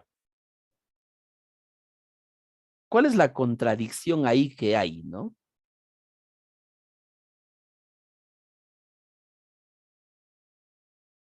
La C. La C, a ver, el pesimismo acerca del cambio de la vida. No hay pesimismo, hay un optimismo, porque la garrapata, al igual que el niño La Grenouille, B. espera, ¿no? La B, a ver, la garrapata husmea y Grenouille, no, sí lo hace, ahí mirando su momento. Es la A, colegas. Profesor, pero no entiendo bien la pregunta. Tranquilos, colegas, tranquilos, les explico. A ver, una paradoja es una aparente contradicción que se da en el texto. Es como cuando alguien te dice, aquí está prohibido prohibir. O cuando alguien ha pintado en la pared, está prohibido pintar en esta pared. Eso es una paradoja, o sea, una contradicción. ¿Y por qué la respuesta es la A? A ver, cuando dice, la paradoja que se establece en el texto radica en que, pese a todo, se mantiene la esperanza. Pese a que la garrapata está aplastada, tal vez con hambre, en silencio, sola, tiene la esperanza de que en algún momento va a llegar el animal adecuado y caerá sobre él. Ahí está la contradicción, o sea, pese a todo, pese a todos los problemas, hay todavía la esperanza. Cuando no debería haber, ¿no? Cuando no debería haber, entre comillas. Muy bien, colegas, excelente. Bueno, no se preocupen, es muy poco probable que vengan este tipo de preguntas así como está. Lo más probable es que venga preguntas de paradoja, pero que se relacionen con cuestiones más directas. A ver, creo que hicimos este ejercicio con ustedes, ¿no? Por ejemplo, si alguien les dice lo siguiente, Carlos es un muchacho que se viste muy bien, es un muchacho simpático, es un muchacho que habla, que tiene fluidez en la palabra, eh, pero cuando se acerca a cualquier chica, esta chica sale corriendo. ¿Por qué? A ver, colegas, a ver, vamos a ver un poco de paradoja, ¿ya? A ver, de paradoja. ¿Por qué? O sea, supuestamente es un chico guapo, conversa muy bien, es muy educado, pero cada vez que se acerca una chica, esta chica sale corriendo, despavorida. ¿Por qué? A ver, ¿quién me responde? ¿Qué información resolvería esta paradoja?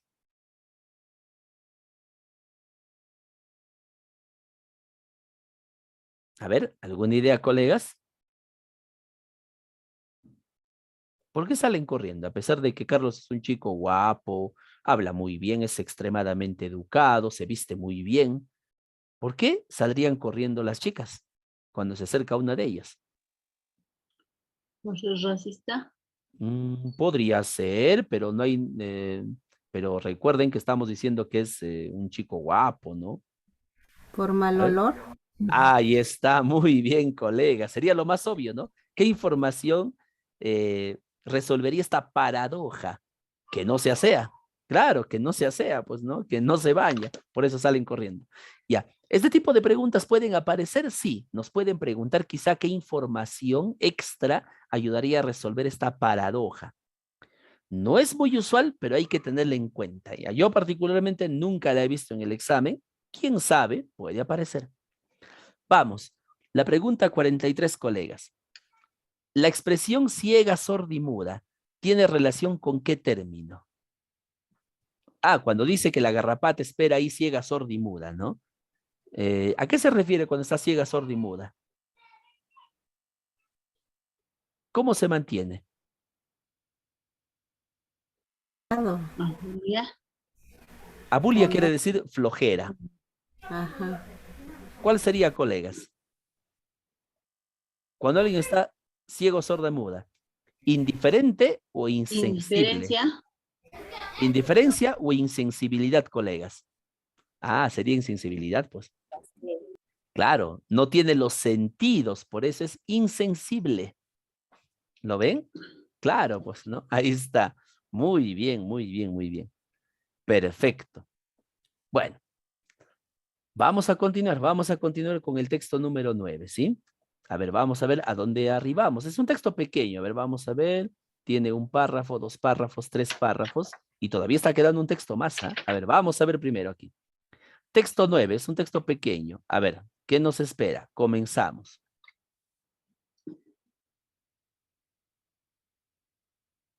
En el pasado, la permanencia era lo ideal. Ya, aquí hay una afirmación directa, ya, directa. En el pasado, la permanencia era lo ideal. Es decir, que las cosas perduraban, a eso se refiere, ¿no? Eso era lo que valía anteriormente, antiguamente. A ver, vamos a seguir leyendo. Tanto si se empleaban en la confección a mano de un par de zapatos, como si se aplicaban a la construcción de una catedral, todas las energías creadoras y productoras del hombre se encaminaban a aumentar hasta el máximo la duración del producto. El hombre construía cosas para que durasen. Tenía que hacerlo. Muy bien. Afirmación contundente. El hombre construía cosas para que durasen. Tenía que hacerlo. Tenía la obligación, la necesidad de hacerlo. Muy bien. Continuamos. A ver. Como la sociedad en que vivía era relativamente inmutable, cada objeto tenía una función claramente definida, y la lógica económica imponía una política de permanencia. Muy bien. Esto ocurría porque la sociedad en la que vivían era relativamente inmutable.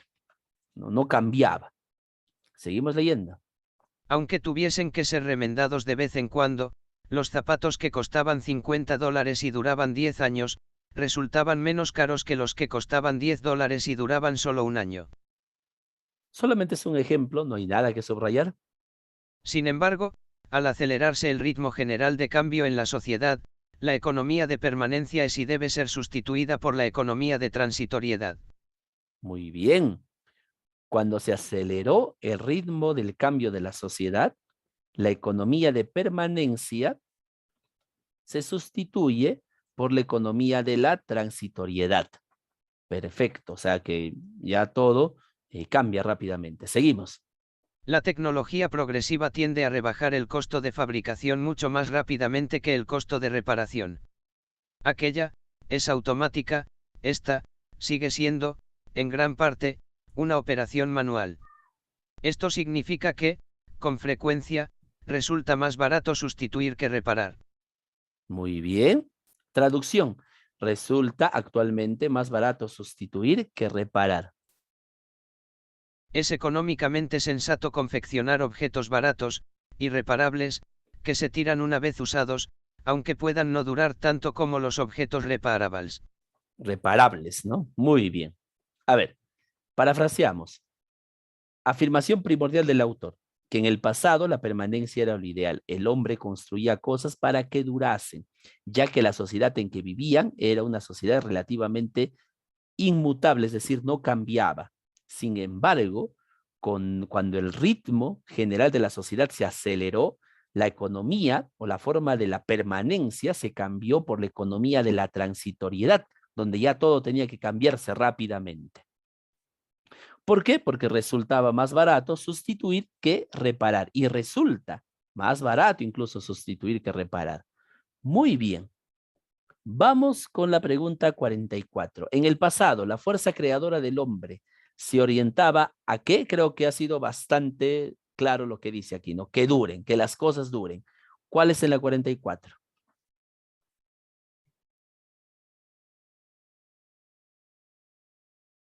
Que las cosas duraran, ¿no? ¿Cuáles, colegas? La B. La B, muy bien. Elaborar productos de máxima duración. Perfecto. 45. Decir que la permanencia es lo ideal hoy en día, ¿qué significaría? Actualmente no, pues actualmente lo ideal no es la permanencia, es la transitoriedad, según el autor, por lo cual decir esto sería una contradicción al autor, al planteamiento del autor. Obviamente, ¿cuál es la respuesta en la 45? La B, claro que sí. 46. Se prefiere adquirir aquello que tiene corta duración. ¿Por qué razón, según el autor? A ver, vamos a ver, ¿por qué preferimos adquirir algo que tenga poca duración?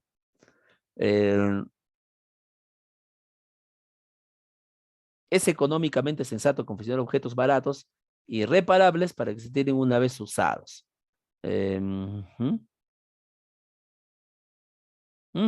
Ya, muy bien. Esta es una pregunta de deducción. Es algo que quizá no está en el texto, pero yo lo tengo que inferir. Se prefiere adquirir aquello que tiene corta duración actualmente. ¿Por qué? Esto es algo que ustedes tienen que deducirlo, colegas. A ver, ¿por qué razón? Recuerden que estamos hablando de una innovación rápida, ¿no? De transitoriedad. Todo se hace más rápido. Claro, se innova y mejora.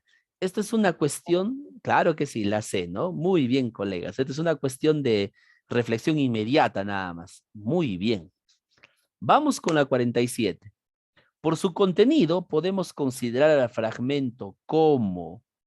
Ujú, ya, aquí nos están preguntando por el campo. El texto nos está hablando sobre los productos. Obviamente no es filosófico, tampoco es histórico.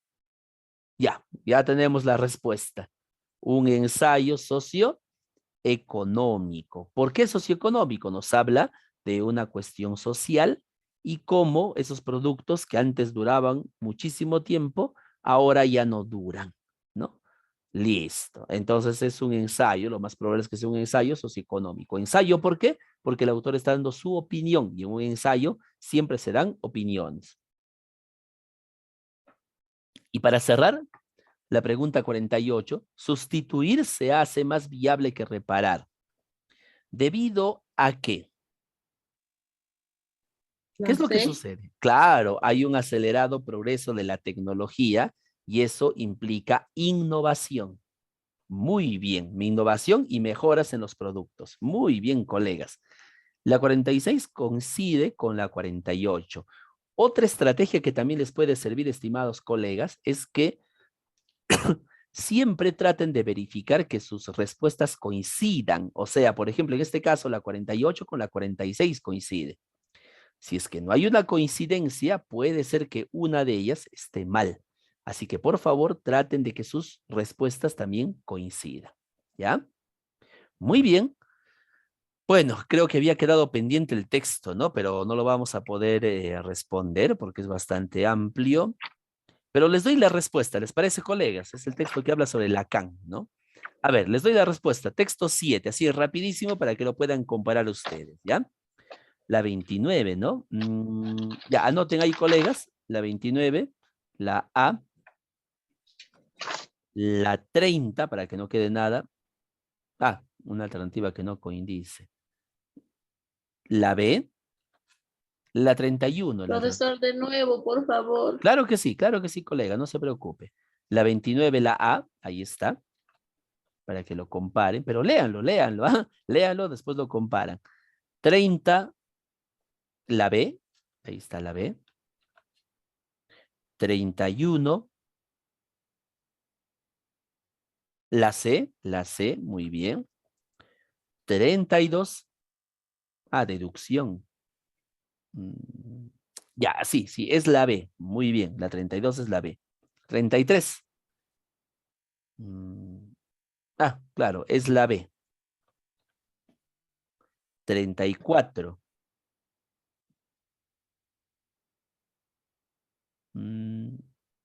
Claro, muy bien. La A, muy bien. 35.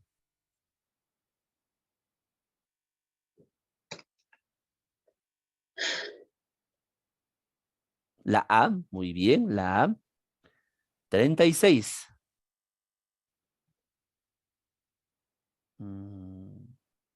Claro. La B, muy bien. 37. Esto es bastante extenso, ¿ah?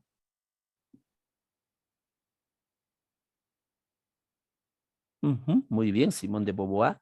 La C, muy bien. La 38. Es la C. Muy bien. Ahí está, colegas, las respuestas. Espero que hayan tomado nota.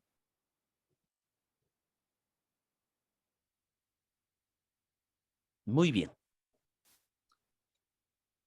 A ver, la 29 la A, la 30 la B, la 31 la C, la 32 la B, la 33 la B también, la 34 la A, la 35 la A, la 36 la B, la 37 la C y la 38 la C por el contexto.